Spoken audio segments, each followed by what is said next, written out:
We want to thank you all for being with us here today. But before we get started, let's just go through a couple housekeeping items and review the schedule of events. So please note that this conference will be recorded and posted to the Caregiver Support Initiative's website. Throughout the conference, you will be in a listen-only mode. We will kick the conference off shortly with a panel discussion featuring caregiver experts from the Caregiver Support Initiative. Our experts will cover everything from what caregivers can expect as they step into a caregiver role, the different stages throughout the journey, as well as how caregivers can get the support they need when they need it. During the panel discussion and throughout the keynote presentation, we encourage attendees to submit questions by typing them into the chat box here on Zoom. We will be monitoring those questions throughout the panel discussion and throughout the keynote presentation with Jim Comer. And we'll be sure to get those questions in front of our experts before the time is up. After the panel discussion, we will have a short 10-minute intermission before our keynote speaker, Jim Comer, begins his presentation. Now we will begin the panel discussion by introducing you to our panelists. As a reminder, please submit your questions in the chat box and we'll address those questions as they come in. So first up, we have Kristen Osterhout. She is the Regional Coordinator for Education and Training Services for all counties covered within the Caregiver Support Initiative. As the Coordinator for Education and Training Services, Kristen provides free specialized education for caregivers of those with dementia. She facilitates training in group settings or on a one-on-one basis in the caregiver's home. She is passionate about education, providing caregivers with knowledge and connecting them to resources within their communities. Kim Comiskey is the project coordinator for the Caregiver Support Initiative. Kim helps connect caregivers to local respite providers in participating counties that the Caregiver Support Initiative covers. Her goal as project coordinator is to help caregivers feel less alone. Her hope is that anyone providing care has someone they can reach out to, whether it's through the Caregiver Support Initiative, a friend, a peer, or another community agency. We also have Joanne Southworth. She is the Franklin County Care Navigator for the Caregiver Support Initiative. Joanne has more than 2 decades of experience in the healthcare industry. She's navigated the challenges of caring for loved ones living with memory issues and relates well to caregivers who are on a similar journey.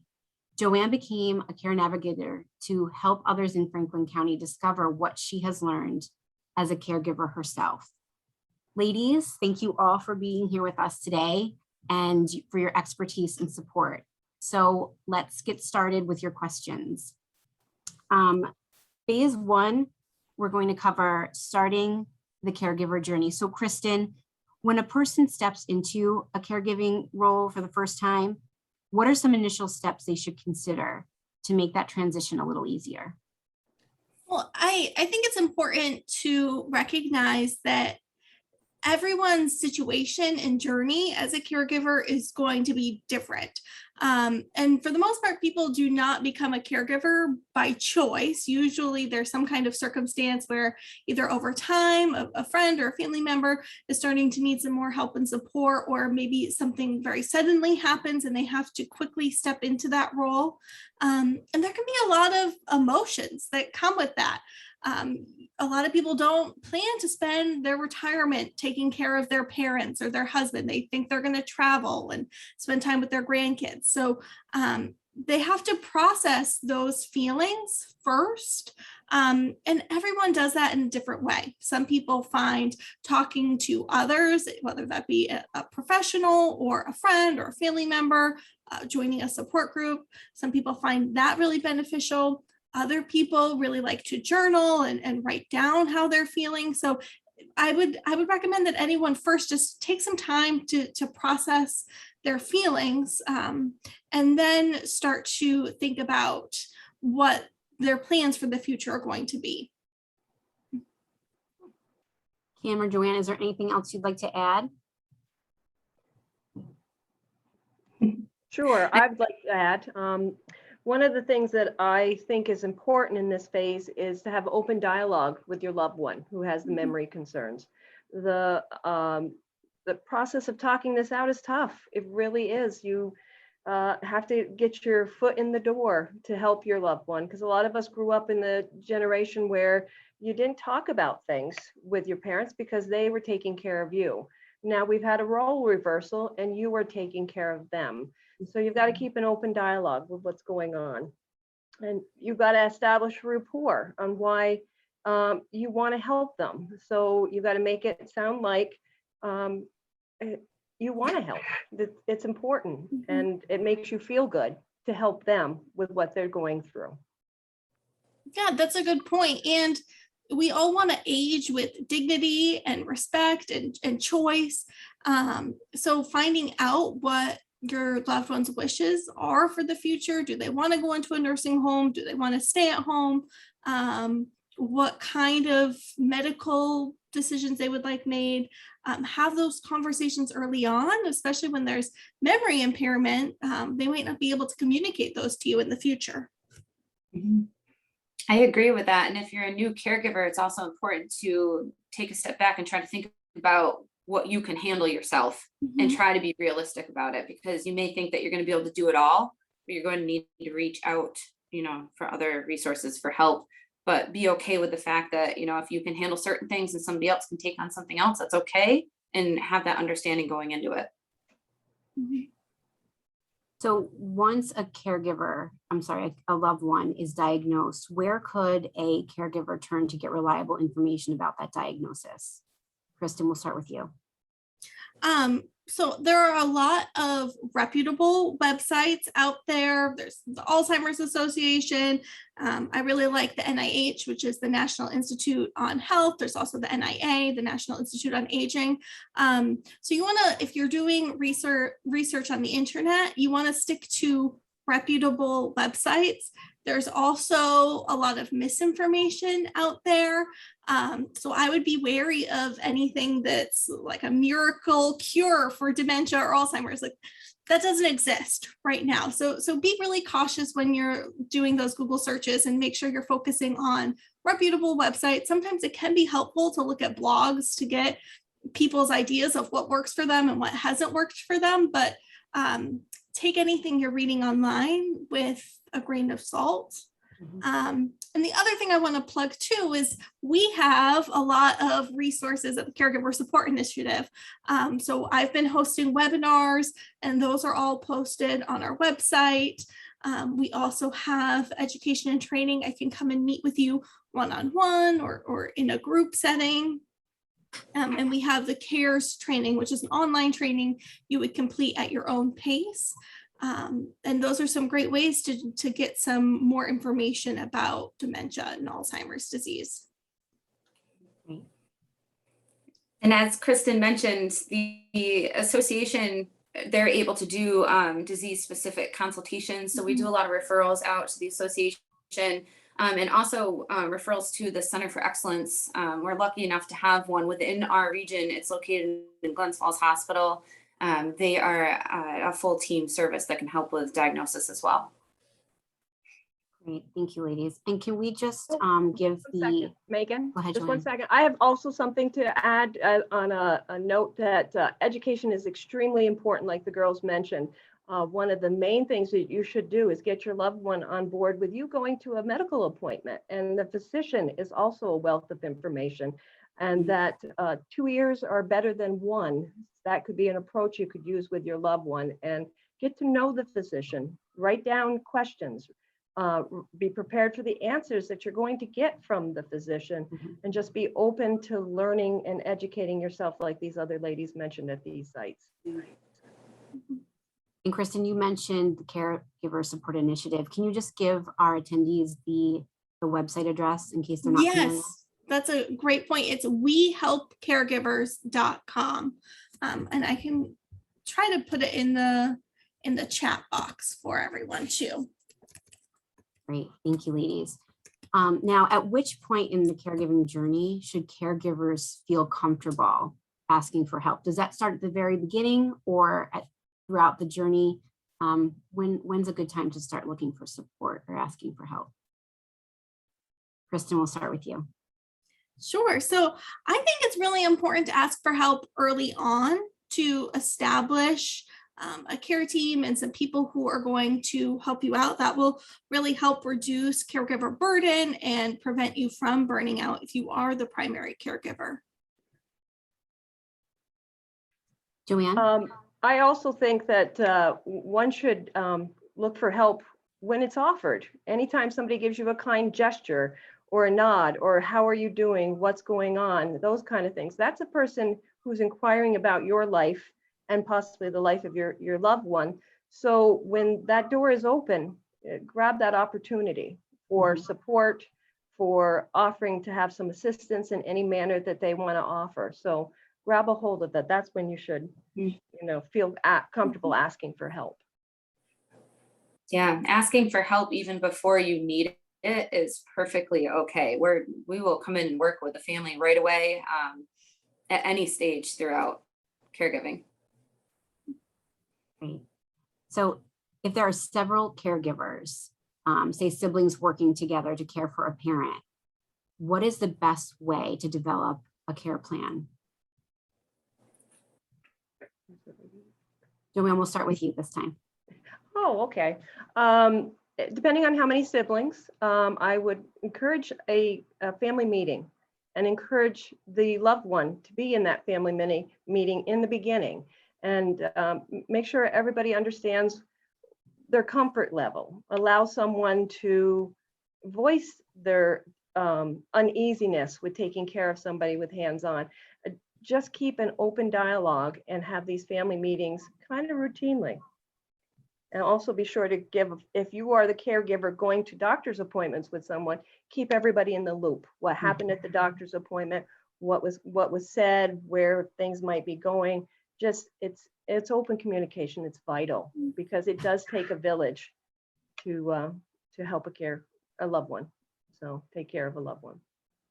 Absolutely. And I think too, it's always a good idea to ask the person living with dementia who they want to be included in that care team, because they might have a friend or a neighbor that they rely on that you aren't even aware of. That's a good point. And Kim, would you add anything to that? Yeah, there's also some online calendars too.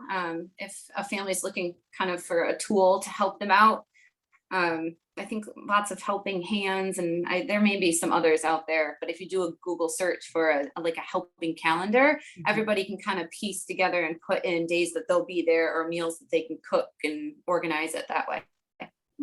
Great point. As a caregiver, what are some common signs that signal a caregiver needs support?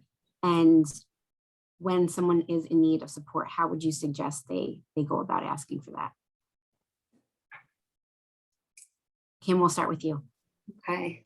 There's a lot of different ways. So when you're working with someone, or if you have a family or friends that's starting to talk like they are burnt out, they may be starting to talk about all of the different things that they're doing. They're not asking you for help, but you can hear it in their voice that they are overwhelmed. They're going through a lot. That may be a sign that, guess what? Somebody else probably should stop in and help. The other side of that is when somebody shuts down and they're becoming isolated and they're not responding anymore, and they're not going to family events anymore. They're not picking up the phone call. When you call and they're not responding back to you, I would think that would be a sign to, it's time to step in and offer up some help. Great. I agree with that as well, Kim. Rushed words from a caregiver when they're trying to tell you what's going on with the loved one, and they're rushing their words out because they don't have enough time. Time is money. We got to get this stuff done. Snapping at you over little things. Those are signs that someone's not sleeping well. Someone's not taking care of themselves, and the withdrawing from friends and social events is a big sign as well, because they're overloaded. And so if one could offer up anything to give some type of relief, even sit 5 minutes with someone, so that someone could go take a shower, that would be important. So those are the signs. Yes, and if you're a caregiver yourself and you some of those things sound very familiar to you, you want to reflect on that, and maybe it is time to reach out for more help. Yeah, those little gestures and those little signs, it's easy to spot those, and the little thing can go a long ways. Just lending an ear Mhm. or support. And the Great. person willing, sorry to keep going on that, but the person that's willing to offer that help, it may be a point of just doing it for them, because it's very hard as a caregiver to accept the help when you're trying to do it all. And somebody says, well, I could come over, I could do this. Sometimes it's helpful if you say, guess what? I'm going to be here at 5 o'clock tomorrow. You're Mhm. going to go take a nap, or you're going to go for a walk outside, but I'm going to take care of this for you. And Or that's a maybe good just, way to step right in. yeah, Yeah, or letting showing up people at the show up for you. Yeah, Mhm. I was just going to say that, showing up maybe with like a home cooked meal. So that's one less thing they have to worry about. Right. Okay, so when should caregivers have the conversation that their loved one, with their loved one, about getting some legal and financial items together? That could be a will, advance directives, and power of attorney. At what point is it a good time to have that conversation? Let's start with you, Kim. I would say early on, as early as you can.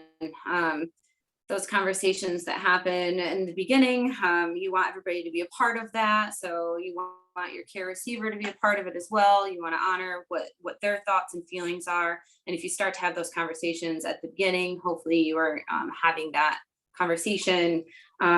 We here, I don't know if we're all familiar with the 5 Wishes handbook, but we have that here as a team that we're able to go through that with a caregiver, or bring that to a caregiver. And that's a booklet that kind of guides you through. And I think it's a very gentle process, instead of just, what do you want? It's a booklet that you can read through at your own time and kind of answer some of those questions. And it's a little bit more of a gentle approach to let your family know what your wishes are in life. It's good advice. To piggyback on that, Kim, also just right, gentle reminders. That conversation should happen as early as it can, but it doesn't have to happen all in one time. So over the course of time, one can bring it up gently and look for the care receiver's opinion on it, and just respect their opinion, and just filter it out over time. But there's time not to have it go on too long as well. So. That's a good point. I also want to add that over time, you should be reviewing those documents, even if a lot of times people wrote a will 20 years ago. You want to review that and make sure everything is still applicable. And anytime there's a major family change too, like a birth or a death or a divorce, you want to make sure that everything is still accurate and keep those documents up to date. Great reminders. So we're moving into phase 2, the different stages of dementia. And our first question is, how can a caregiver help their loved one during the early stages of dementia, when they might be a little more independent and just adjusting to their diagnosis? Kim, let's start with you. So I would say not to overwhelm the individual with too much information, kind of just like Joanne said, a gentle approach, talk about things here and there. If help is starting to come in, we often talk with families about, they'll first say, I can't let anybody else in the home. They're aware of it. They'll know why we're doing this. So make it a social visit. Somebody's just coming over to go for a walk or bake some cookies or make a meal together. And then when it becomes social and the individual is used to that person coming in, not only are they providing help, but it's a social activity as well. And it doesn't take their mind into thinking that somebody is there to watch over me and make sure I'm okay. They're here to visit with me and spend time with me. Kristen? I also think that we want to be helping the person living with dementia maintain independence for as long as possible. So I know a lot of times it can be easy just to jump in and do something for them. Maybe you're on your way out the door, you have a doctor's appointment, they're struggling to put their shoes on. So you just put them on. Well, eventually they're going to start to rely on you for those things. So letting them do as much as possible as they can on their own to the best of their ability. And then obviously offering support if they really do need your help with it. Yeah, it's important to allow yourself enough time to get to those doctor's appointments so that you don't feel rushed to do all that stuff for someone. offer safe choices. One or two choices are ultimately, do you want the red sweater on today or the blue one? And those are even though it may be early on, they might get used to those simple choices, make simple decisions. Mhm. Great, thanks. And that way they aren't overwhelmed by, a whole closet full of sweaters. Mhm. Mhm. So for someone with a dementia diagnosis, the loss of independence can be a difficult thing to accept or deal with. How can caregivers emotionally support the person they're caring for as they start to go through that process? Kristen, let's start with you. Well, I think you need to be really understanding and empathetic to the person living with dementia. Put yourself in their shoes. That would be a really difficult thing to hear. Oftentimes, this comes up when we're talking about having to take away their keys or their driver's license. That can be a really tough conversation to have with someone. And it's not just about giving up driving. It's about that loss of independence. I can't go to the store when I need to or go visit a friend when I want to. I have to rely on other people. So really putting yourself in your loved one's shoes, thinking about how they're feeling and handle those conversations gently, while also maintaining their safety. That's the other priority too. We want to make sure that everyone is safe. Be a good listener. Mhm. They're trying to express something to you. And in early stages of dementia, sometimes the words don't come to them. Wait them out. See if you have, again, build in your time so that you're able to give them the space that they need to express themselves. So be a good listener. Just roll off from what they're talking about. Some you'll use hand gestures, some will, get frustrated. Just show them that you have the patience to wait it out, because it's important that they continue to make the decisions that they can, and that provides emotional support. Just being there, Mhm. it helps. Yeah, I agree with that. Having the conversation with them so that they're still involved in most of their decision making, what they want to do. And as Kristen has you mentioned in the last question, having them still be a part of that independence, so they're still actively working on that and they're involved. Great. What are some options for caregivers if they're struggling to take care of their loved one? Kristen, let's start with you again.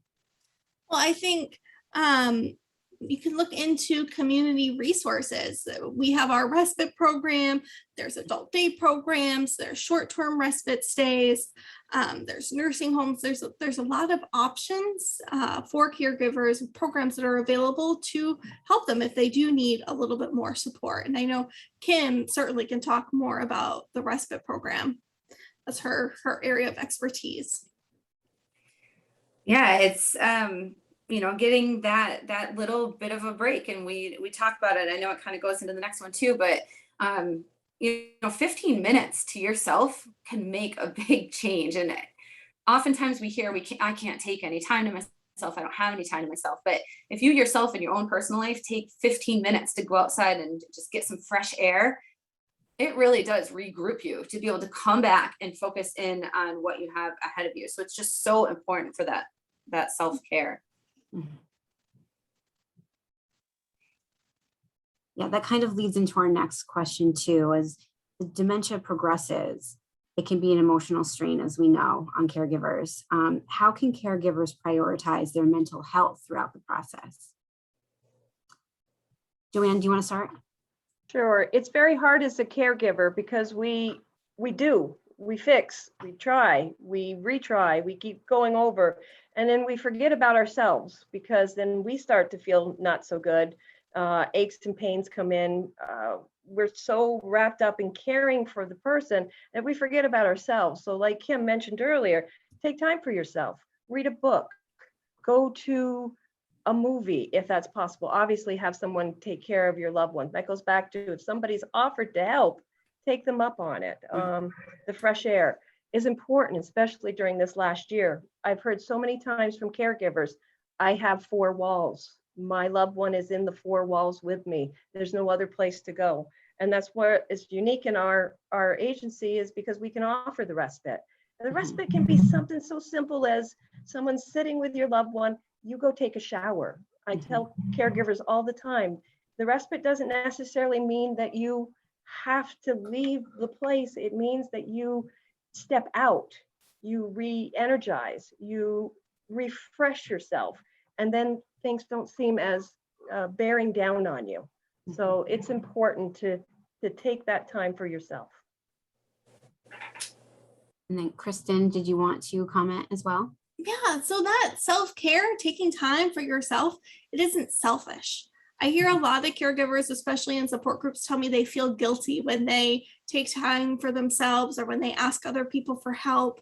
And you need to do that so that you can keep taking care of your loved one. It's going to be impossible for you to do that if you totally ignore your own needs. Last year we had Amy Garrett come and no, not Amy Garrett, Amy Goyer. Amy Garrett does a different program. Anyways, so we had Amy Goyer come and she did a presentation and she said, you can do anything, but you can't do everything. And that's something that has really stuck with me because it's true. So you need to prioritize what you want to do with your loved one. What are the most important things? What you need to do to take care of yourself, and then find help with the other things that are less important for you, so that you can free up some of that time. Kim, do you have any additional pointers or tips?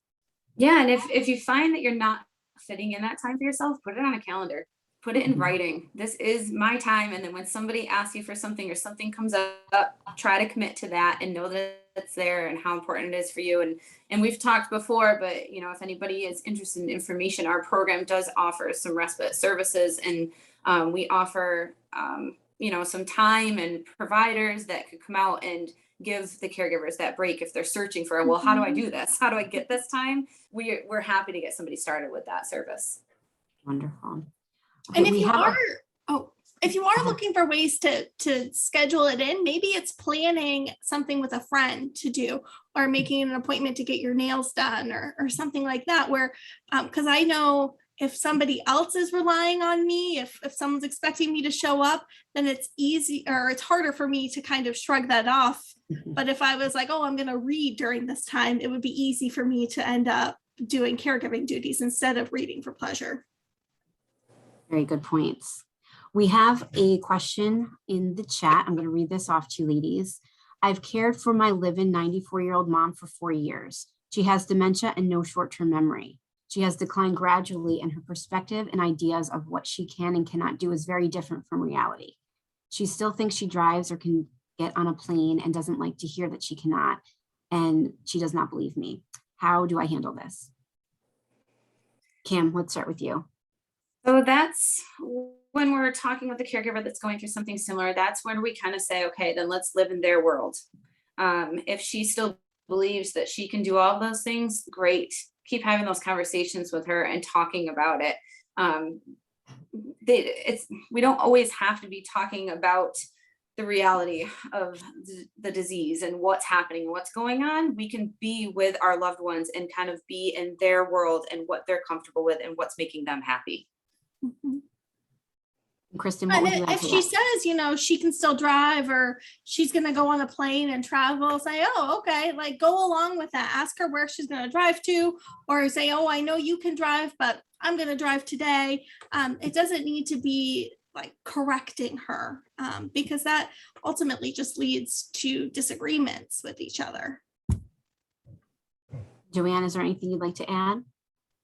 They're absolutely positively, you've got to go into their world. That's where they're at right now. And it's not our reality, it's their reality. And right, sometimes diverting the suggestion that they're going to take a trip by, where would you like to go, or where have you been in the past, or, you know, I remember a time that we went so-and-so places with so-and-so, and that would bring the person back around out of the funk of their leaving. They got to get out of here.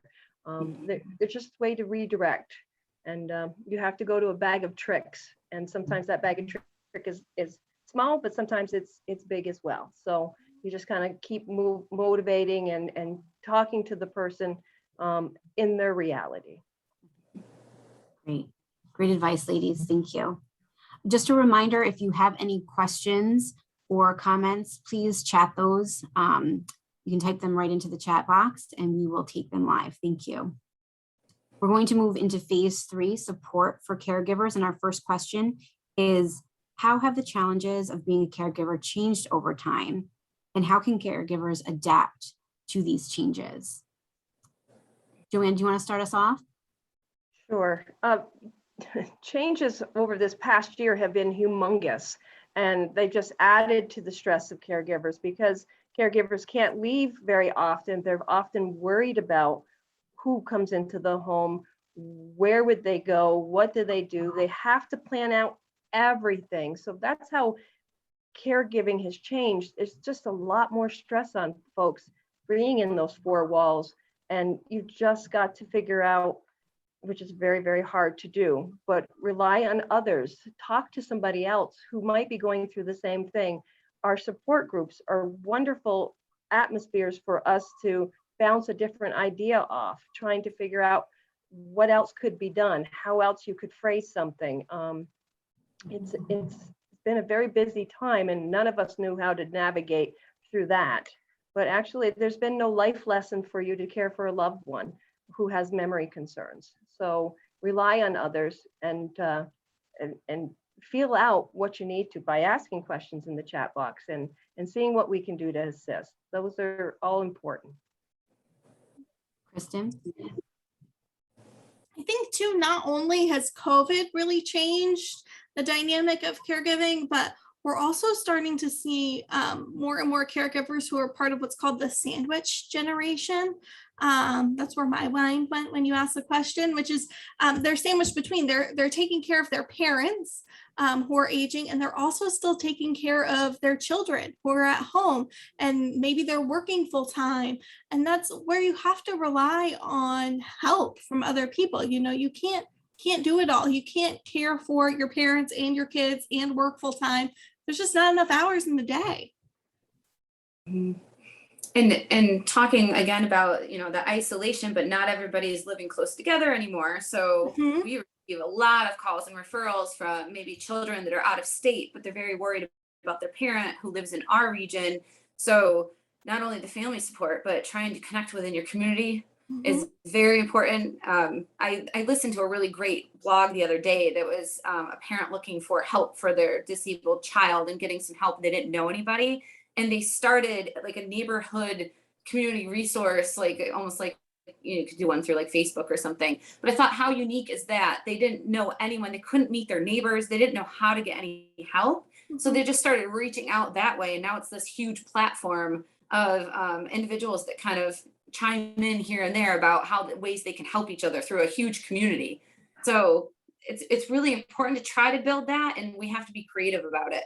Yeah, and that's a great example of how technology has changed caregiving too. There's a lot more out there for caregivers, you know, whether that be assistive equipment that they can use in their homes, like cameras or monitors, or even like their smart plugs for your stove so your loved one can't cook when you're not around.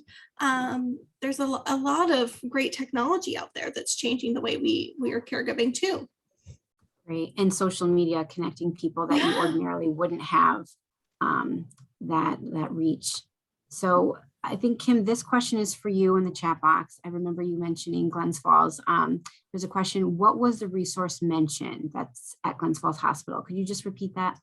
Sure. It's the Center of Excellence for Alzheimer's Disease. And it's located within Glens Falls Hospital. I'm trying to see if I have their direct line because I might.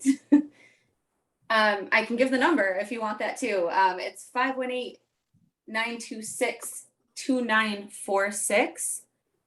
I think 2946. Yep. And I think they usually request a referral through your primary care physician, but that it's definitely something that we can give you more information on, or you can reach out to them directly to get some information.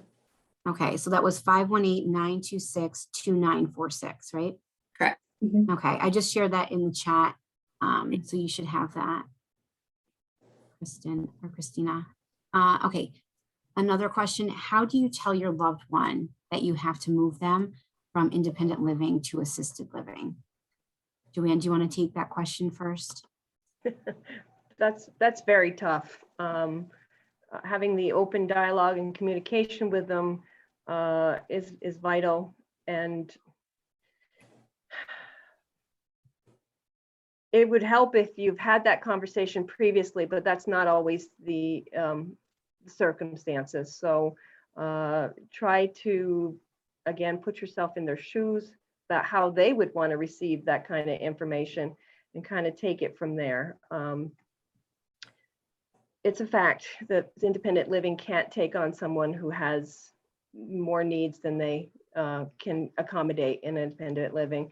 So start researching nursing homes and other care facilities that are out there, and ask the people who are running the independent living how that's been handled in the past, to see if they have any ideas on how to take care of that. It's a tough thing. You feel as if that person you're losing them before your eyes, because they had been independent and now they're not. So the idea of approaching that subject is probably very, very difficult. And that's where we can come in and help out with maybe running some scenarios through, having someone, if the facilities are open, have them go on a tour. See that maybe they're at a stage where they could possibly consider themselves volunteering at that nursing home, and in their mind that they're volunteering, that they're helping out, and those are possibilities. So Great. Would anyone like to add? Kristen, is there anything you could offer? I also think that we have to keep in mind there's going to be a period of transition, or maybe at first your loved one is saying that they hate it there or they don't want to go, but then once they get there, they might actually enjoy it. They might make friends, they might have activities that they enjoy doing.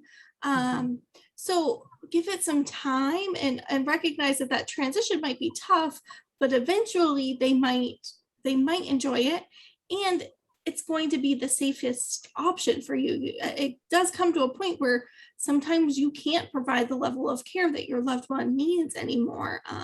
So it is time for them to move into either assisted living or a nursing home. Kim, anything to add? Yeah, it's hard, as Joanne said. It's very difficult. That transition's difficult. I think as a caregiver, being a part of it, being present, if we've had loved ones that have been in nursing homes before, I used to visit my grandparents, and you'd always know just how important your involvement in your visit was when you were there. So I think continuing to have that involvement would be, beneficial probably for both caregiver and care receiver. Great. Can you give caregivers some advice on how they can cope as a family with a dementia diagnosis? So collectively, how can they take on this new journey? Kristen, let's start with you. Well, I said this earlier, but I do think it's important to take time to process those feelings. No one expects a diagnosis of dementia.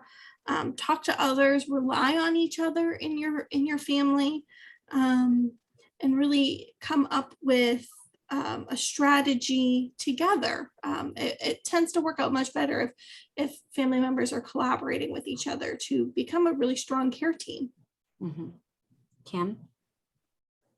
Now, I would say now more than ever, if you have the diagnosis, then as a group, as a family, start talking about the things that you want to do. I mean, obviously we're in a challenging time right now, but if there's a trip, take the trip. If there's memories you want to build, let's do them. Like, just start finding those things that are so important that you want to experience together. Great. And Joanne, anything to add? Well, just be honest with your siblings and your family and your friends, and let them know how you feel about caring for your loved one, and listen to what they have to say about caring for their loved one. If a family member is not able to do something that you think they should be doing, then give them little tasks to do, something that they could make them feel like they're participating, and they are participating. Some families have a person who's just a handyman, who just wants to fix things. So give that job to the handyman, and then he is helping out with a part of the caregiving. And it's just, again, open dialogue, which is very, very hard to do, because when you're enmeshed in the caregiving, it feels like you're alone, and just, you have to let yourself let other people in. And sometimes you have to give hints and ideas along the way on how they can help you help your loved one with the dementia. Great. We have a question here from Florence. My mom lives in independent living and has a full-time aide who is wonderful. I come all the time to help and bring what is needed and to just visit. My presence upsets her and she won't look at me and prefers for me not to be there. What is the best way to handle this? Kim, let's start with you. I feel for you. That is hard. That's devastating. When a family member is responding that way. I guess I would suggest maybe changing the environment, seeing if you could meet out in a park or somewhere different instead of just coming into the home, and see if that's something that might be helpful. Kristen? Yeah, that really is a tough situation to be in. Like Kim said, I really do feel for you. And I think too, how wonderful it is though, that your mom does have someone in her life who is taking such good care of her, that she enjoys having the caregiver, the other caregiver, the aide around. I think that's a great idea to try changing where you're visiting, maybe going out to eat together or doing something outside, or maybe changing the time of day you come at. I don't know, sometimes as the afternoon goes on later in the day, people with dementia have a harder time. So maybe if you came first thing in the morning, I'm not sure what time you're going at, but that might be an idea too. Joanne, do you have anything to add? I was just thinking while you were talking that, changing the environment is good. Possibly bringing an activity with you, That's a so good that idea. the focus is on the activity, not necessarily on you, and having them try to remember you is one of the most difficult things in the whole world, to not have your loved one know who you are. Mhm. And so you have to kind of step outside of yourself and just do something different that would elicit a response from that person that may not be as negative. Try to refocus them again on something like an activity. Music brings out a lot of memories. And if you brought their favorite music during your visit, that might change the whole tone of what's going on with that person at that time of day. And Kristen's absolutely right. Sometimes later in the day is not a good time to visit. Somebody might be more refreshed in the morning. So changing up your routine is important as well. Or bringing their favorite snack. I mean, who wouldn't love to come and have someone visit with ice cream? Like, I know I would love that. Depends on obviously their dietary needs, but a snack or music or an activity is a great idea. All great ideas and tips, ladies. Thank you. We have just 3 minutes left. I think we can get hopefully one, maybe two more questions in. If caregivers have never used respite services before, what can they expect? I know you touched on this a little bit more, but let's just dive a little deeper. Is there a recommended amount of time that caregivers should use respite services each week or each month? And what goes on when they're engaging in respite services? What can they expect? I can jump on that one. Thanks, Respite is, it's built for short-term occasional use for a break. That's what respite is there for. So the nice piece about at least our program, and I'm sure other programs for respite as well, there's a lot of flexibility in it. So it's whatever works for you. A caregiver may want 2 nights a week or 2 hours a week so that they can go out, for something that's scheduled each week in the evening, or out for grocery shopping. They may use it sporadically to cover medical appointments of their own that they'd like to just go to by themselves and have the time to drive to their appointment, get to their appointment, come back, or do some shopping. Others may request respite for a weekend or a week vacation and use it all in a chunk. So it really is nice that it's flexible and very individualized. Great. Kristen, anything to add? There also are short-term respite stays. It doesn't have to be someone coming into your home. Some nursing homes will offer you to be able to have your loved one stay there. There are adult day programs that you can utilize too, if you don't want someone coming into the house. So there is a lot of flexibility, which is the really nice thing. Great. Anything else, Joanne? Just like they said, individualized, you know, it's what you think would help you. I recently had someone who just took a couple of hours to go shopping with a sister, and it was for a hobby. It wasn't for errands, medical appointments, picking up groceries. It was just to go and take care of themselves with other siblings to help out, to refresh, to revitalize, to re-energize. Great. That's all important. Thank you. And we can close this out. There's one comment that I just wanted to read that we didn't get to from one of our attendees.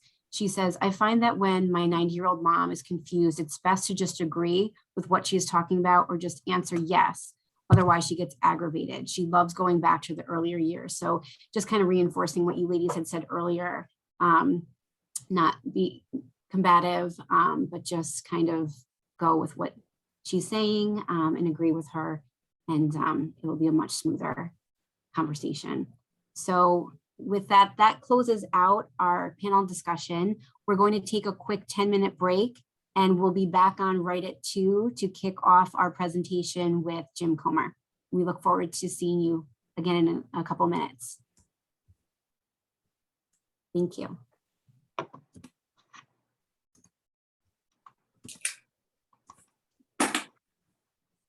Okay, guys, I'm happy to tell you I'm here and we fixed the problem, I believe. Can you hear me? No? Oh, you're Hey, kidding. Jim, we're still live. So Oh, I'm sorry. that's okay. We're just taking a short break. We'll resume right at 2 o'clock, and we're glad that you are ready to jump on and go. I am. Andrea did a great job. I give her enormous kudos. Okay, we will resume at 2. Okay, Thank you. great. Anyway, I'm set. I'm ready to go. So I'll be listening for your introduction. Great, thank you.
Okay, welcome back, everyone. Thank you for being with us. Up next, we're excited to introduce you to Jim Comer. He is a speaker, speech coach, communication consultant, and author of When Roles Reverse, A Guide to Parenting Your Parents. His book was nominated by the Texas Writers League as Best Nonfiction Book of 2007, and his articles have appeared in the New York Times, Washington Post, and Reader's Digest. Over the last 30 years, Jim has informed, inspired, and entertained audiences from Cancun, Mexico to Halifax, Nova Scotia, with keynotes like the one you'll be hearing today, How to Survive Caregiving with Sanity and a Sense of Humor. Jim first gave a presentation on behalf of the Caregiver Support Initiative 5 years ago in person at SUNY Plattsburgh. We welcomed him back again last July to deliver a keynote speech during our summer virtual caregiver conference. After receiving such positive responses, we are delighted to welcome Jim back yet again as he reaches into his story arsenal to discuss his own personal experiences and lessons learned from when he was a caregiver to both of his parents. Please feel free to leave questions for Jim in the chat box. We encourage that. And at the end of Jim's presentation, we'll be conducting a question and answer period. So now, it is my pleasure to introduce you to Jim Comer. Jim, take it away. It is good to be back with you on Zoom for the second year in a row. You know, as I rehearsed this speech over the last couple of days, I'd forgotten how much I love giving it. And the last time I gave it was with you last July. You know, these last 18 months have been a challenge for all of us. They have been especially hard for caregivers because you've had to do all the normal caregiving you do, plus live your life and be locked down for much of the year at home or locked out of care communities. And now, just as we thought we were getting back to life, we got the Delta variant to deal with. I have no idea what's going to happen in the coming months. But I do know this, you're going to keep on caring for those you love no matter what. Today, I want to tell you some stories about my own caregiving experience. And I got to admit, I did not seek out the job of caregiving. No, not, first of all, I wasn't qualified and I wasn't prepared, but I was an only child. And there were no other applicants for the job. So I became a caregiver and I soon learned there's no pay, there's no vacation, there's no time off, and there's no retirement plan.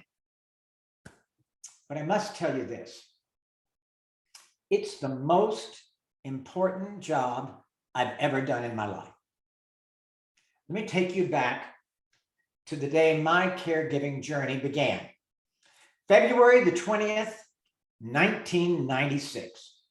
I was living in Los Angeles, writing speeches for the CEO of a billion-dollar company. And this day it was 7 a.m. I was sound asleep. The phone rang. I reached for it, kind of half awake. Hello? Lisa? Lisa Huff? Lisa was my parents' next door neighbor in Dallas, Texas.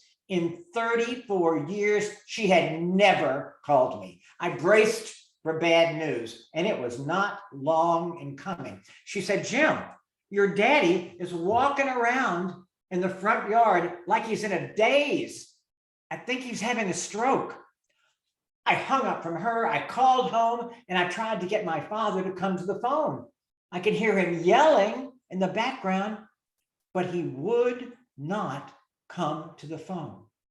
And in that moment, I realized that Lisa's sidewalk diagnosis was probably true. He was having a stroke. And my life changed forever in that moment. Within a few hours, 5 or 6 hours, I was on a plane headed to Dallas. Now, I was lucky because their neighbors were able to get Dad to the hospital by telling him that he was going for Mexican food. That's right. In Texas, you can get someone to do almost anything if you tell them they're going to get enchiladas and tacos. It's just a state quality. So they got him to the intensive care. And by the time I arrived at the hospital that night, he couldn't walk, he couldn't talk, he didn't have control of his bodily functions. And my poor mother, who had early Alzheimer's, had no idea what was happening. And the doctor turned to me, and of course, what's so funny, all the friends and neighbors that were gathered at the hospital, when I walked in, I could almost hear their collective sigh of relief. The only son is here. The man with all the answers has arrived. You think I had all the answers? I didn't even know the questions because my father would never talk to me about anything. So the doctor turns to me and says, you have 1 week here in this intensive care hospital, and then you've got to be in rehab. 1 week. And here was the kicker. My parents had lived in Dallas for a long time, over 3 decades, but we had no family there.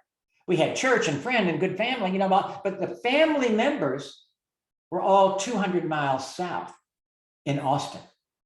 So I had to get Dad in rehab in Austin where I had some support. So a couple of days later, I flew to Austin in a rainstorm. My cousins met me at the airport, and we went to 4, rehab centers in one afternoon, one after the other, after the other. I had no idea what I was looking for. But on the 4th one we went to, St. David's, a nurse smiled at me. I needed a smile desperately that week. And so I chose St. David's because of her smile. That's really the truth. I was hoping that smile was how they were going to treat my dad. Then they told me that they could bring him down the next Monday in an ambulance and that Medicare would pay for it. Well, when I got back to Dallas that night and told my mother that, she said, Jim, you think Medicare can afford it? I think my mama was ahead of the game, don't you? Well, then, of course, she said, and now, Jim, it's okay for Daddy to go down to Austin. That's okay if he needs to, but I am staying right here in Dallas. I am not leaving my house. Well, of course, she didn't know it, but she couldn't live alone. She wasn't able to anymore. Dad had been doing everything. So I had to find some way to get my mother down to Austin, where my wonderful cousins had agreed to keep her until I can decide what to do. But somehow I had to get her into the car. And this took real improvisation. So on Sunday night, the day before they're taking Dad, I want to get my mother down on the same Monday. So I came up with a new terminology. I call it therapeutic lying. I came up with a whopper. Monday morning, 8:30 a.m., my mother's sitting at her breakfast table, reading the Dallas Morning News, drinking her cup of coffee. I go right in front of her. I get down. I say, Mama, would you like to go get some ice cream? My mother never, ever turns down ice cream. Not even at 8:30 in the morning. She got right up from the table, put her coffee down, big smile on her face, and she walked with me to her car, which I had already packed for her. I'm sure it wasn't a good job, but I did it. And I opened the door, she got into the car, and we drove away from her home of 34 years. And she never saw it again. Now, I don't want you to think I'm a bad guy. First Dairy Queen we came to, stopped that car, got out, got in the biggest, gooeyest chocolate sundae you can imagine, and I brought it to my mother. And then we headed down I-35 toward Austin. And I kept waiting for her to say something about that. I thought she was going to say, where are we going? She never did. She was so busy commenting on the colors of passing cars She never mentioned where we were going. I finally got to Austin, delivered her to my cousins, kissed her goodbye, and headed for the airport. I'd been gone 11 days and I had a job back in LA. So I headed back home, but my life was never the same. 2 weeks later, I am back in Austin to check on my dad, see how he's doing. I went straight to the rehab and I walked to the front of his door, and there's my dad, this tough guy, this guy who fought in World War II, who cut his own yard until he was 84. And 2 weeks before his stroke, he had been on the roof throwing limbs off from an ice storm. And here he was, not able to walk, talk, and he'd got catheters coming out. He couldn't pee on his own. But his eyes were good and his mind was sharp. When we saw me standing in the doorway, he forced out 3 words. He said, "Get me pills." And from the look on his face, I knew exactly what kind of pills he wanted me to get. What do you think? No, he wanted me to get pills that would help him end his life. He did not want to hang around dependent. Now, on top of everything, my father was deaf and would not wear his $3,000 hearing aids. So all of our conversations were yelled. So I said, "Dad, I can't do that. I'll go to jail." No, not hell, Dad, jail. Well, maybe hell too. Can't do it. He did not care for that answer. So I went to his doctor and I said, "Is there anything we can do to restore his bodily functions and let him go to the bathroom on his own?" He said, "Well, we could do this operation on his prostate and there's about a 50-50 chance it might work." I said, "Well, let's do it." I got my dad to sign the form, and a few days later, they did the operation. And 2 weeks after that, my father could go to the bathroom on his own. And suddenly, he wanted to live. That one change made all the difference. Good thing I didn't get in those pills. Well, soon, I'd say about 3 months later, I realized that all these back and forth trips to Austin, they weren't cutting it. I could not do what I needed to do for my parents from a distance of 1,000 miles. I had to make a decision. Either bring my parents out to California where they didn't know anybody but me and things were much, much more expensive, or quit my good job, leave my friends and my church, and move back to Texas where I hadn't lived in 30 years and didn't have a job. Tough call, really tough call. But I chose to parent my parents, and I have never regretted it. Of course, mine was not a planned parenthood. No, Woody Allen says that 80% of life is about showing up. Well, I showed up, but I didn't have a game plan. I didn't have a training manual. I didn't know what I was doing, and my learning curve was steep. That's one of the reasons why eventually I wrote my book, When Roles Reverse.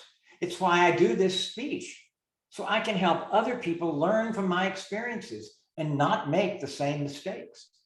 In my book, I've got 50 questions that will save you time, money, and tears. Now, I'm not going to cover all 50 of them today. I know you'll be glad to hear that. Only 3, and maybe the 3 most important ones. And we're going to do a little polling, so you're going to have a chance to really participate in this. So let me ask you, the first question should come up right now. There it is. Do you know if the person you're caring for has a will? And do you know where it's kept? That's a simple yes or no answer right now. Do you know if they've got a will, and do you know where it is? Well, look at that. Good. Be honest here. We need on. Wow. Is that everybody? Come on now. Keep everybody answer. Wow. Okay. That is a phenomenal result. I am so proud of this group. That is way above 90%, 95% of the audiences I've asked this question for. Yay, you are doing something right. Do you realize, just to let you know how good you are on this, across America, 7 out of 10 Americans do not have a will. 10 out of 10 are going to die. I know because I Googled it, and we know that Google doesn't lie. So this is great. You remember the rock star Prince died about 5 years ago? He had a gigantic fortune of $250 million. It's $250 million, but he did not have a will. And his 4 brothers and sisters have been fighting about it in court ever since. So it's so important that you have a will so that your parents' money, or later your money, goes where you want it to go, not to the IRS or to a bunch of lawyers. Okay, second question, more personal even. Do you, oh caregiver, do you have a will for yourself? Now be honest here. Do you have a will? Uh-oh. Oh. Very different result. Is this everybody? Okay. Well, now see right here when I asked you the question, you were right there with the rest of America. I remember I said 7 out of 10 don't. Well, that's right in there. Guys, I see, let's see, 67% of you seem to think you're going to be immortal. Not the case. I hate to break it to you. Listen, right now, let me just bring it right down to honest terms.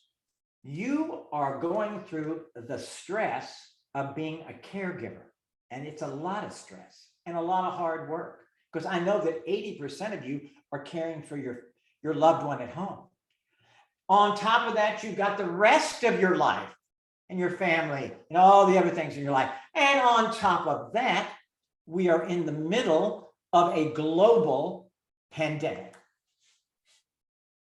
Wouldn't it make sense to have a will?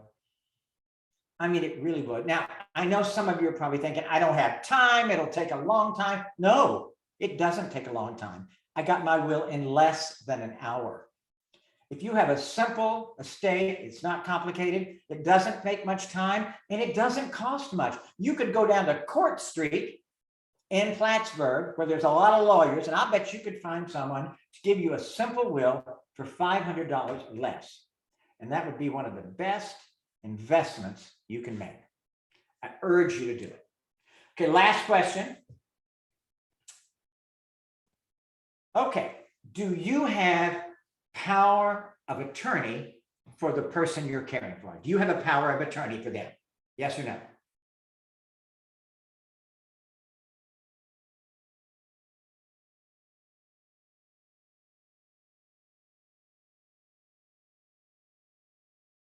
Okay. Wow, you're doing great when it comes to the other people. This is great. 80%, that's good. Now let me just speak to the 20%. I urge you to get this because you are going to need a power of attorney as time goes on. You need a durable power of attorney so you can make financial decisions for your parents or whoever you're caring for. And you're going to need a healthcare power of attorney so you can make healthcare decisions for them. Because as time goes on, the chances are you're going to have to act for them when they can't act for themselves. And you won't be able to do it if you don't have this simple power of attorney, which costs very little, can be done in extraordinarily short amount of time, but it is a document that you need. And you don't want to wait till after a catastrophic event to get it. You want to have it before there is a stroke or anything else. Oh, 20%, 19% it is. I urge you, get the power of attorney. It's just, it's such a comfort to have it, and it allows you to act when you need to. All right, that's it for me and the sermonizing. That wasn't too bad. You know, I mean, some of you, if you were here last year, you know, I asked some of these same questions last year, and they were so important that I asked them again this year. Okay, we can take that poll off, Kristen. Now, last question I'm going to ask you is, it has to do with your family. How many of you know whether your siblings are going to help you care for your parents? And how many of you, especially those of you who are older caregivers, how many of you know which of your children are going to show up and care for you? Those are important questions. Now, many families, everybody pitches in and is a part of the care. That's wonderful. But that is, I am sorry to say, not most families. Because as I spoke all over the country on this speech, people would come up to me afterwards when I was signing my books, and they would tell me over and over again, I'm the only one. The others aren't participating. It's me. Well, if that's you, if you're the only one, here's what I want to say to you. First of all, I want to congratulate you for being that one, for stepping up, for doing the right thing. And second, I urge you to ask for help, because you may not be getting it from your brothers and sisters, but there are other places to get it. Maybe you have cousins, maybe you have other relatives, maybe you have good friends or neighbors, maybe people in your church, maybe there are social agencies in your town. All these things might be places that you would find help. And I know that you'd find help from the Caregiver Support Initiative. But you can't get any of this help unless you ask for it. You got to let people know that you need some help. And there is no shame in doing that. People will be there for you if they know you need them. It's up to you to just simply say, yeah, I could use some help. It's the right thing to do for you and for your loved one. Okay, now let's pick up with my story. Kristen, can you take this thing off the, can you get rid of that thing that's on the deal there? I ended the polls. Okay, it's You still might on need my to exit screen. out of it on your computer. Well, let me see if I can get rid of it. We're gonna play a little techno here. I did it. I love that. Okay, good. All right, so let me take you back to my story. I have quit my job in Los Angeles. I've sold most of my furniture. I got a U-Haul with what's left to come across country, and I arrived in Austin in October of 1996. And by this time, my dad has had a remarkable recovery. Amazing. He is walking and talking just like he did before the stroke.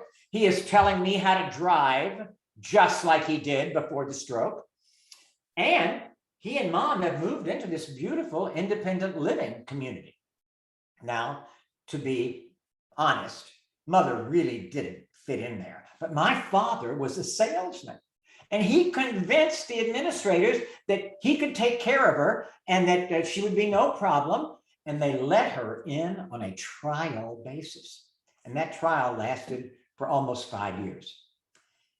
So they were there, I arrived, and this is the first time I've been dealing with mom's Alzheimer's on a daily basis.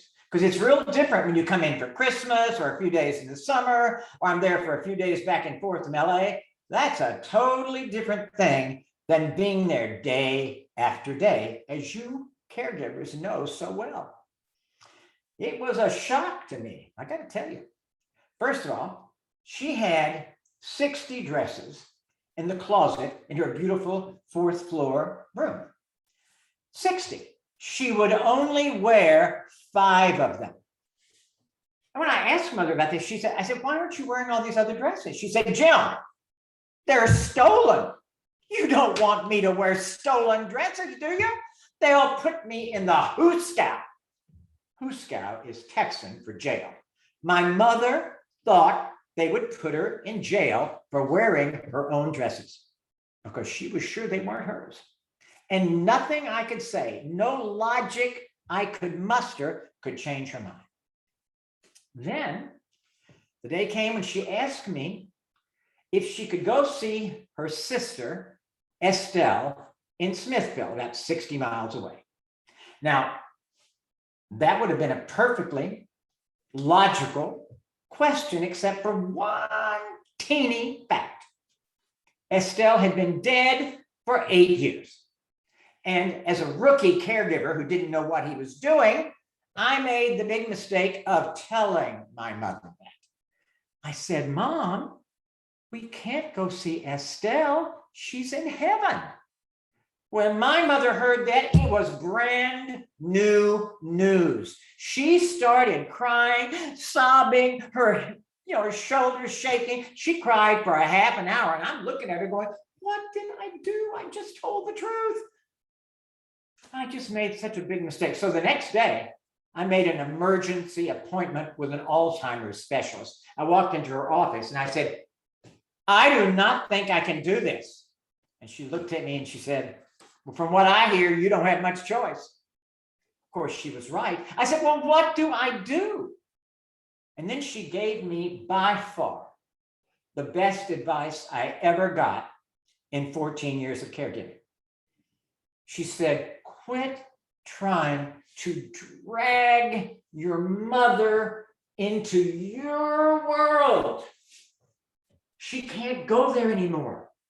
Instead, you must go into her world.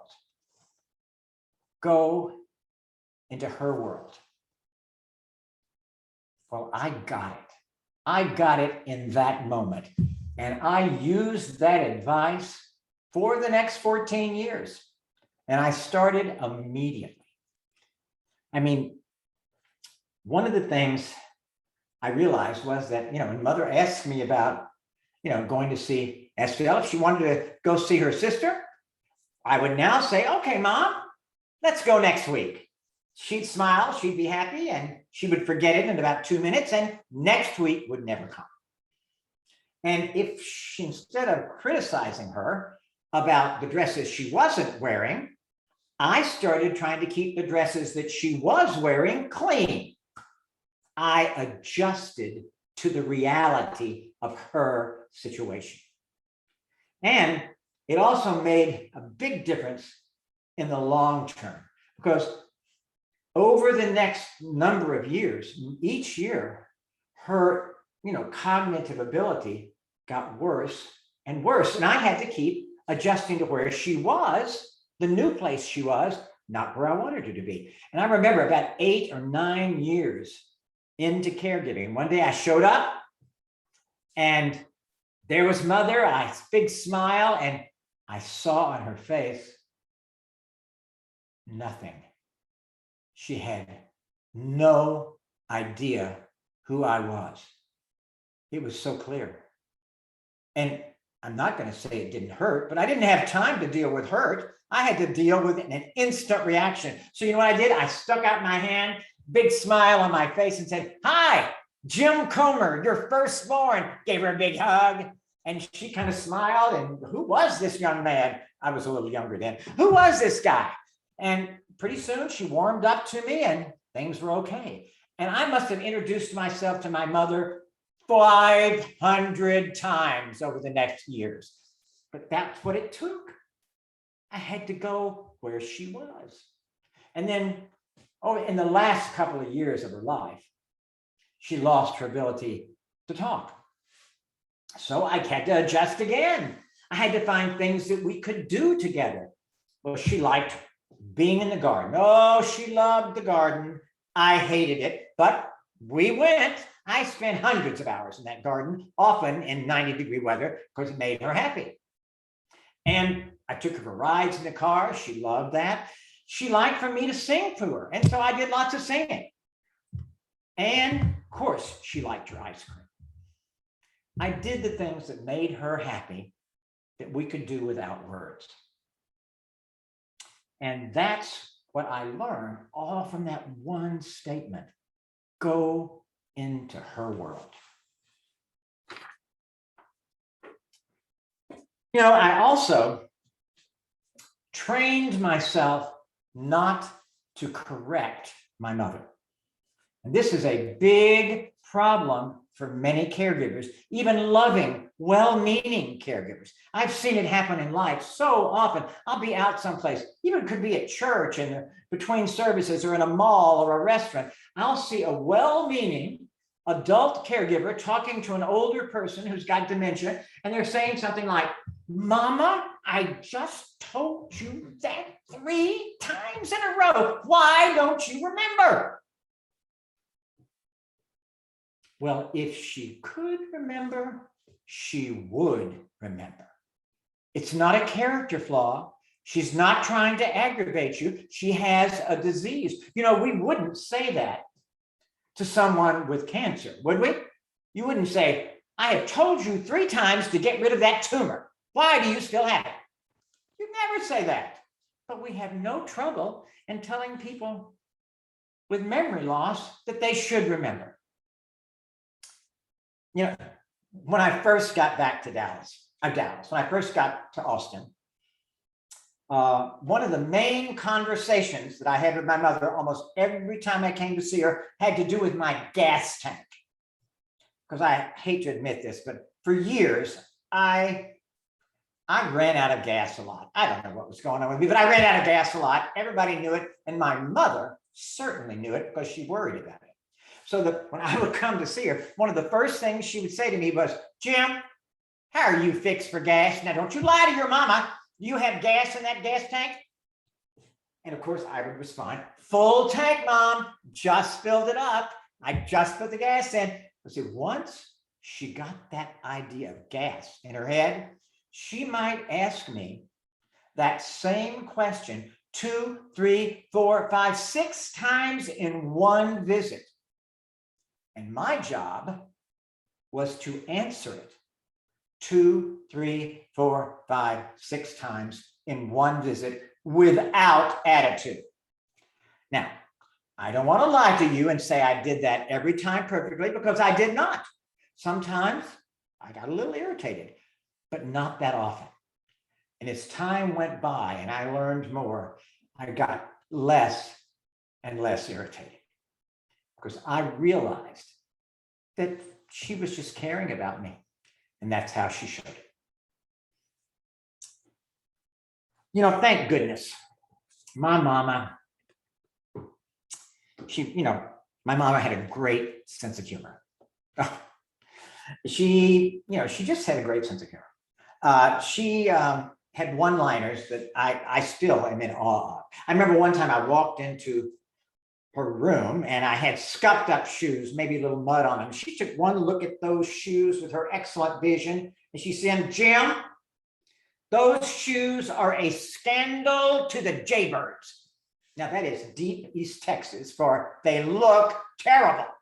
And I said, "Mama, don't worry. I'm going to get some new shoes when I'm rich." And she said, "Oh, honey, don't wait that long." I wonder how she knew. And then there was this 92-year-old man who just thought my mother was terrific. I mean, he thought she was hot. I mean, every time I walked through the lobby, he would come up to me and rave on about my mother's charms, because after all, she was a young 84, and he thought she was great. And he did this over and over again. So finally, I realized that, well, I need to tell Mother that she has an admirer other than my father. So I said, "Mama, You know, there's a 92-year-old man who thinks you are terrific. And she looked at me and she said, honey, that's the kind I attract. I love that line. You know, all of us caregivers, all of us try to do the best we can. And sometimes, occasionally maybe, we may not have all the facts we need. I love this story I heard. This a man who was the administrator of an independent living told me this story. He was in his office on the main floor, his door was open, and he heard this argument between an adult son and an elderly mother. And the son was saying, Mama, we are not taking that beat up, disgraceful looking couch up to your beautiful new room. I have bought you a new sofa. And she said, I don't want a new sofa. Mama, we cannot take that terrible sofa. And they were going at it for a while. And the administrator was hearing all this. So he eventually walked out, said to the son, could you come here for a minute? And he brought the son into his office.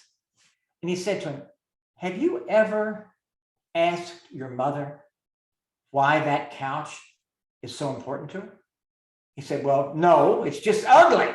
No, that's ask your mother why it's important. So the son, not happy about it, but he went out and he asked his mother. And here's what she told him. She said, that couch was the first piece of furniture that your father and I bought after we got married. It means the world to me. Well, when the son heard that, it was new information to him. And he said, okay, Mom, we'll get rid of the new couch. Let's take the old couch up to your room. And they put it in a place of honor.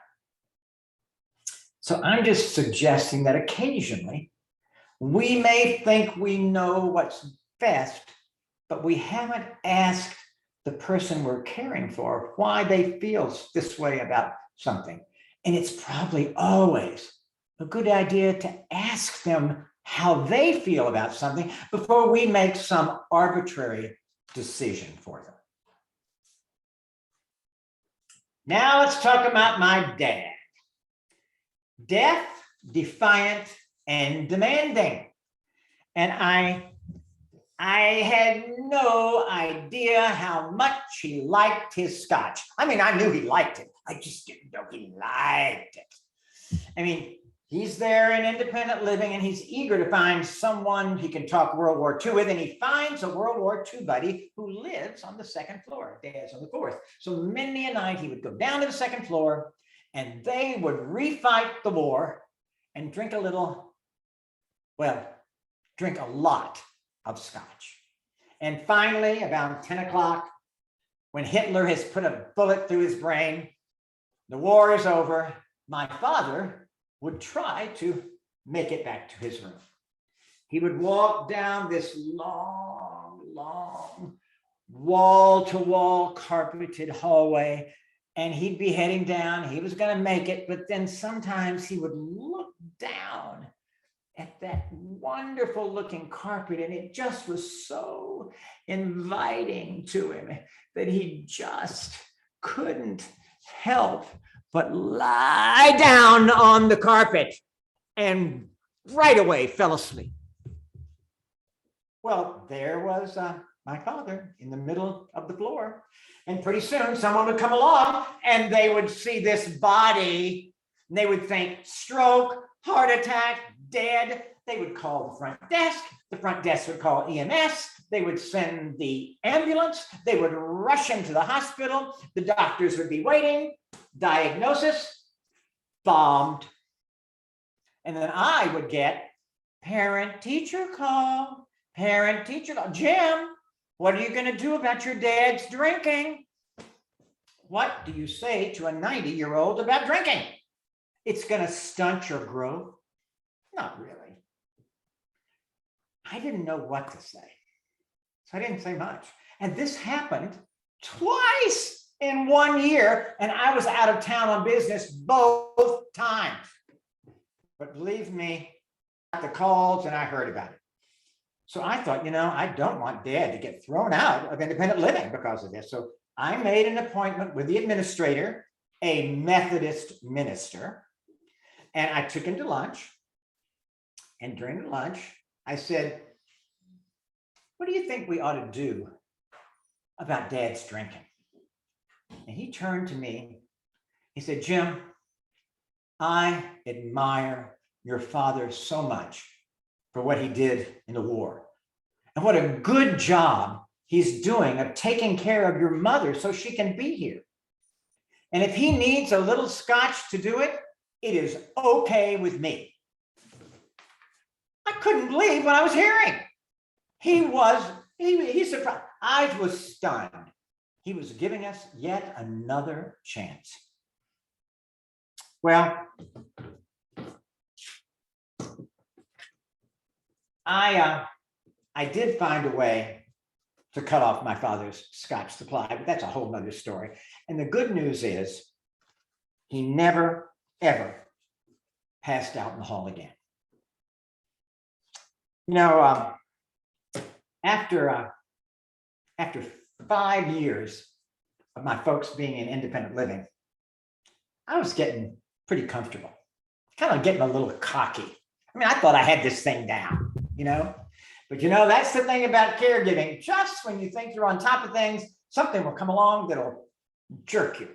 So one day, I'm sitting with them Sunday dinner, which is the best meal of the week in most care communities. I'm there because I never miss Sunday dinner because I knew it was going to be good. So I'm there sitting with my dad and my mother, and I'm just about to take a bite of delicious pot roast. It is in the air, headed toward my mouth. And my father suddenly says, Jim, I want you to give me an enema after lunch. Wow. Oh my goodness.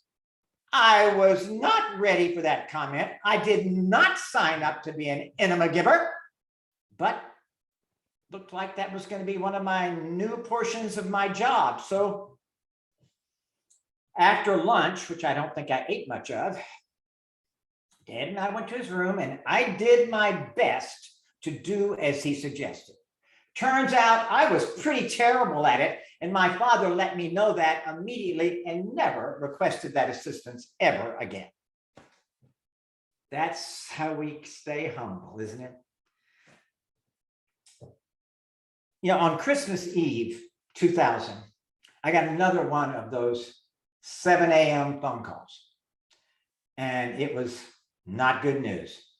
My mother had gotten up in the middle of the night to go to the bathroom, and she'd fallen in her room and broken her hip. They operated on her just hours later on Christmas Eve. And then for 2 days, she was out of her mind because of all the anesthetic, and she was in the hospital, but she wasn't in good shape. And then about 2 days later, her dentures were on a tray by her bed, and some young nurse's aide came along, took the tray, dumped it into the dumpster, along with, of course, the dentures.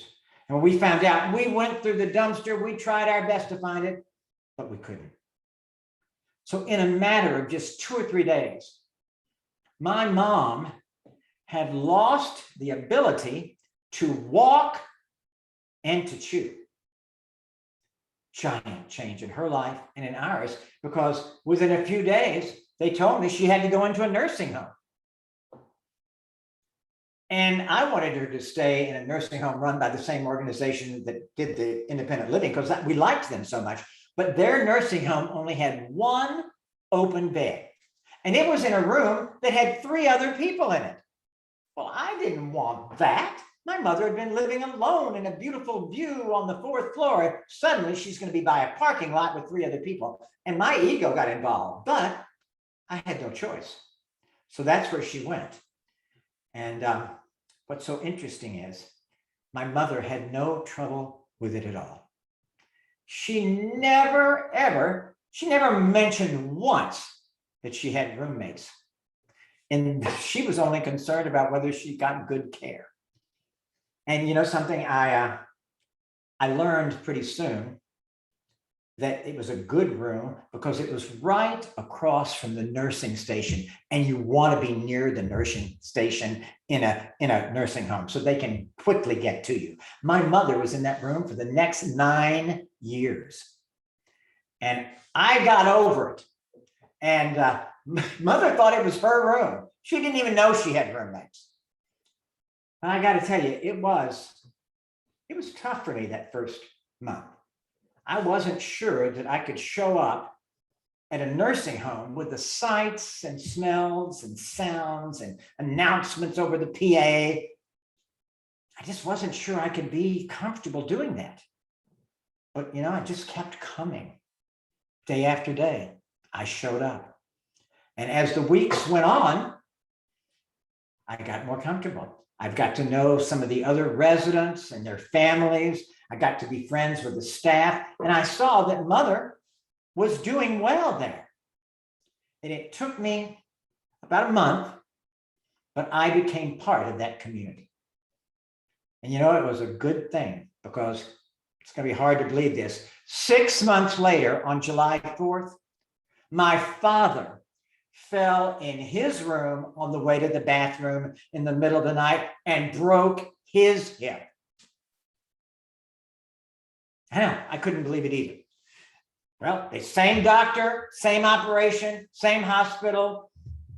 They sent him to rehab. He couldn't make it, and then into the nursing home. Well, when mother arrived, I had put her on A-wing. And you know, it was the first time in almost 60 years of marriage that she had been on her own, and she liked it. She liked it a lot. So when Dad arrived, I put him on B-wing so he wouldn't bother her.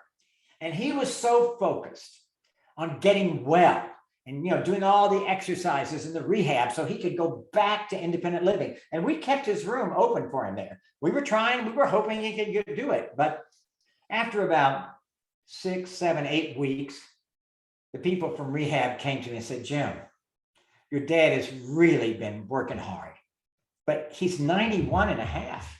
And he just can't, he's not able to dress himself. And he's not really able to get to the toilet easy. He's doing his best, but he needs to stay here in the nursing home. And you have to tell him. Well, I told him, and he was depressed, and I was depressed. And I went to the medical director and said, can we have some Prozac, please? He said, oh yeah, I'll be glad to get your father some Prozac. No, not my father, me. So he gave us both Prozac, and it helped a lot. And pretty soon my father was driving around the halls in his wheelchair, trying to find somebody to tell World War II stories. He adjusted. About 6 months later, it was my mother's 90th birthday. And I thought, we're going to have a big party. I am going to go all out. And so I did. I had cake, ice cream, hired a piano player. I mean, I did the whole thing. We must have had all the family there. And I've got to tell you, we had a fabulous time. There were 50 wheelchairs that came in from all parts of the place. I mean, it was packed. We just had a ball. And after it was over, I went up to my father and said, well, Dad, how'd you like the party? He said, well, it was all right, except for all the old people. He was 91, but he was not an old people.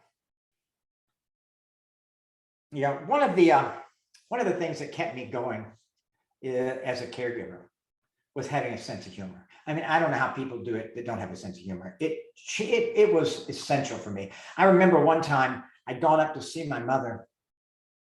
So it was late in the afternoon. I got in bad traffic. It took me forever to get there. I was exhausted by the time I arrived. And she was having dinner. So I lay down in her bed. And I thought, I'll take a little nap. And I'm there lying down. And then in comes this nurse's aide who was a real good friend of mine. And she got right over my bed. She looked down at me and she said, I'm going to give you a bath. And I looked up at her. I said, let's go. I'm ready right now. I started taking off my shirt. She ran screaming from the room. Made my day. Now I am looking down here and it is 1:48. I'm going to skip over some stuff to get to my final story, because it has to do with it was my favorite story of all caregiving. It was happened 20 years ago this summer. As I've mentioned before, my dad fought in World War II and he considered it the most important thing he ever did in his life. So every year they had an air show in his part of town. And so we went to the Central Texas Air Show. We never missed it. Now, I'll tell you, it was not my favorite place to go. It was noisy, dusty, hot, but my father loved it because they had a B-17, his plane. So we went every year. And then he fell and hurt his back. This is about 2 months before he had the broken hip. He fell, hurt his back, and he was on a walker. And I told myself, surely this year, he doesn't want to go to the air show. I'm just not going to tell him anything about it. I'm going to keep it quiet. Maybe he won't notice. Now, that was selfish on my part, but that's what I did. So I didn't say anything about it. And one night I'm up there and we're having dinner and I'm walking him back to his room and we passed the bulletin board. And on the bulletin board, of course, it says air show next week. Well, I knew that Eagle Eye Comer, my father, could not have missed that. So I turned to my dad and I said, would you like to go to the air show next week? And he turned to me in a voice that only a parent can use. And he said, oh, Jim, only if you want to go. Turns out I wanted to go.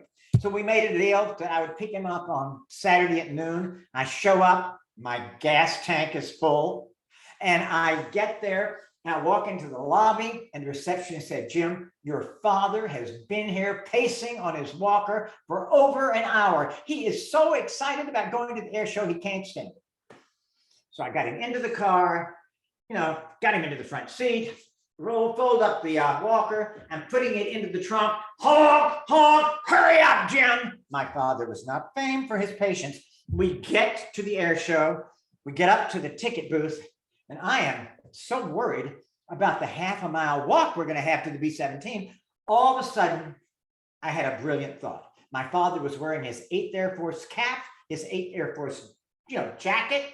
And so I said to the ticket taker, do you know you are standing in front of a World War II hero? He did 75 combat missions. She said, really? She practically clicked her heels. And then she said the magic words. Bring on the golf cart. Woo-hoo-hoo! Thank you, Jesus. We are going to get a ride. I could not have been happier.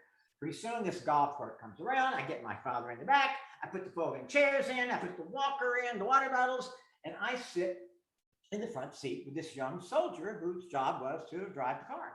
So we head off, and pretty soon there's a thunderbolt. Boom! And I look up, and the sky is turning black. I'd been so focused on my dad, I hadn't even noticed it. So I said to the young man, I said, please speed up. We got to get to the B-17 before it starts raining because my dad did 75 missions. He's got to see it.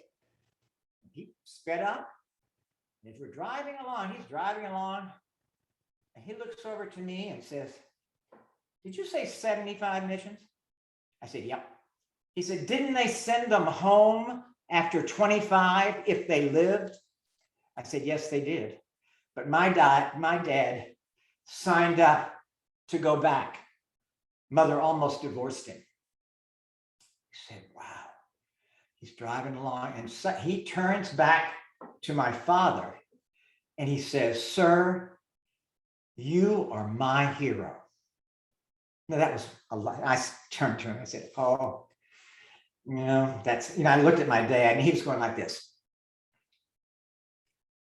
which means I have no idea what you just said, but I know you meant well. Because you know my dad doesn't wear his hearing aids.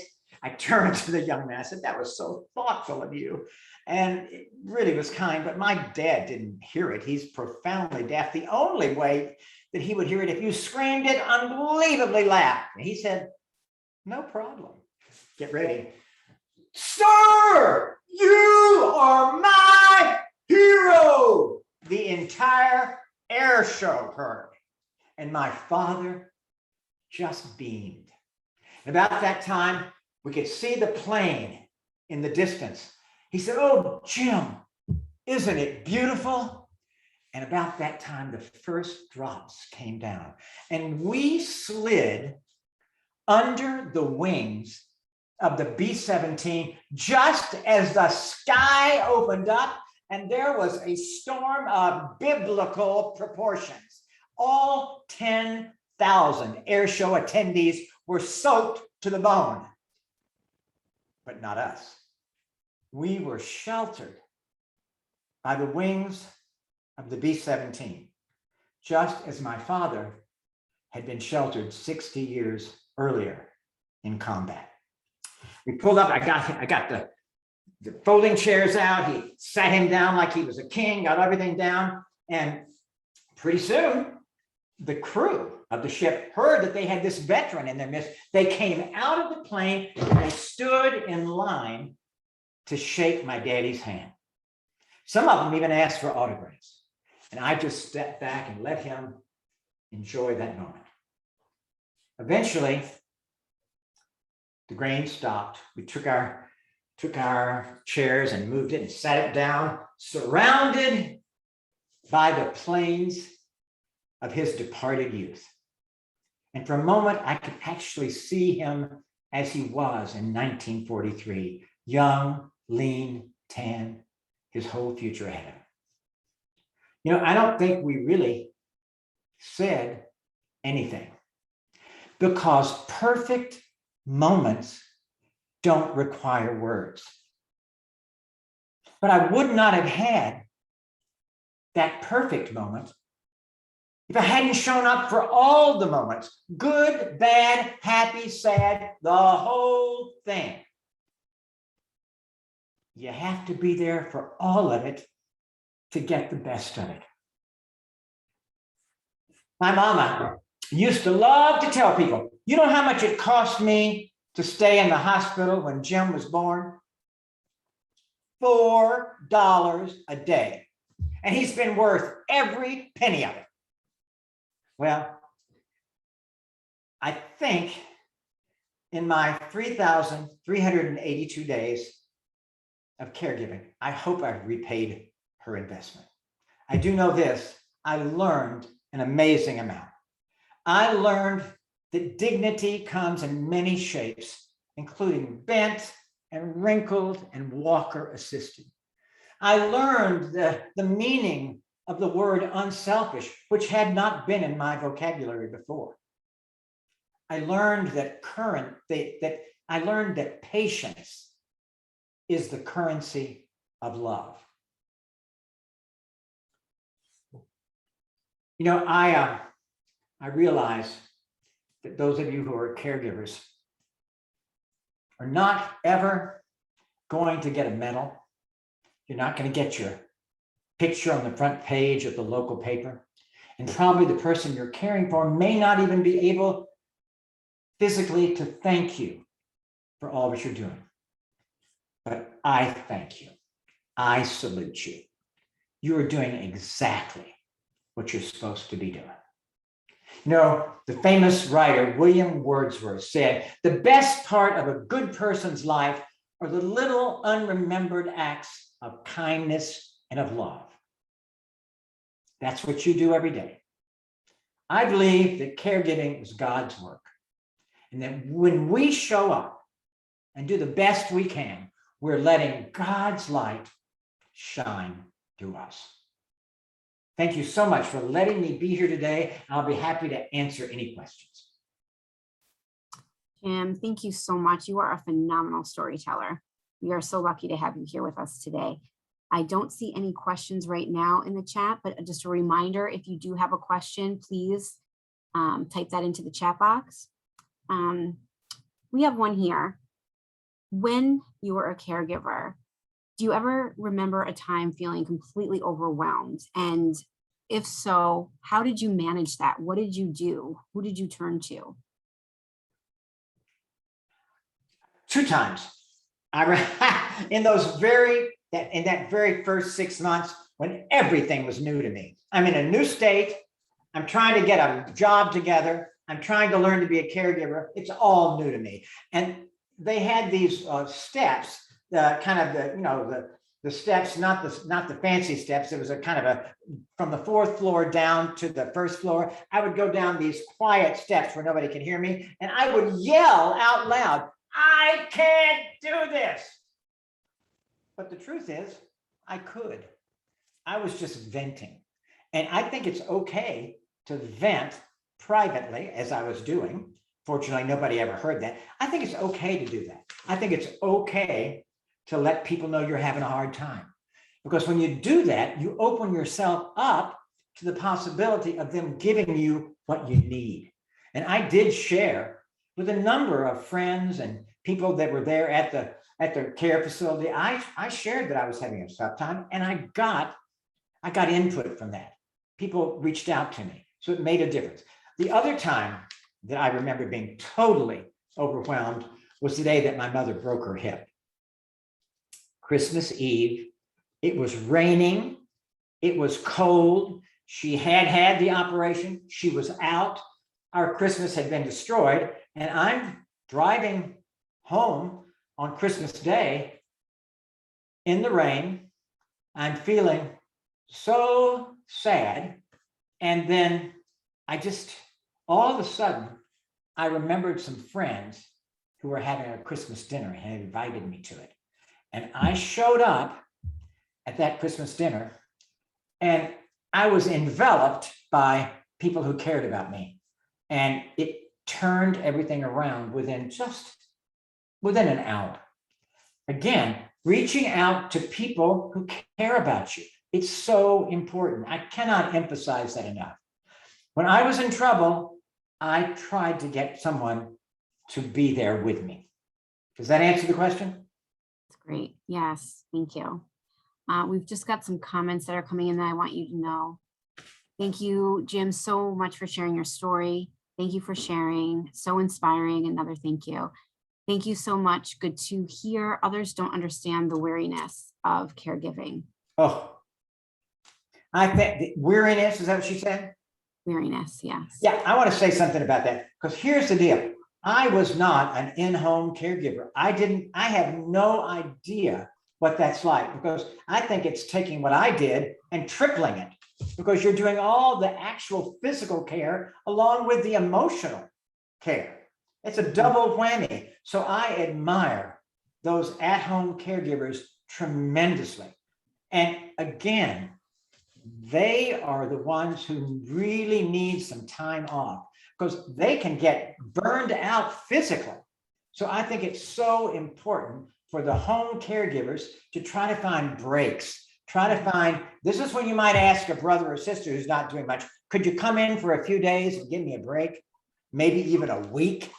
Now, you may not get that response. They may or may not do it, but it does not hurt to ask, because that weariness factor is very real. Thank you. I think you gave us some very tangible, valuable nuggets of information today. And I just want to recap a couple really high level points that resonated with us here.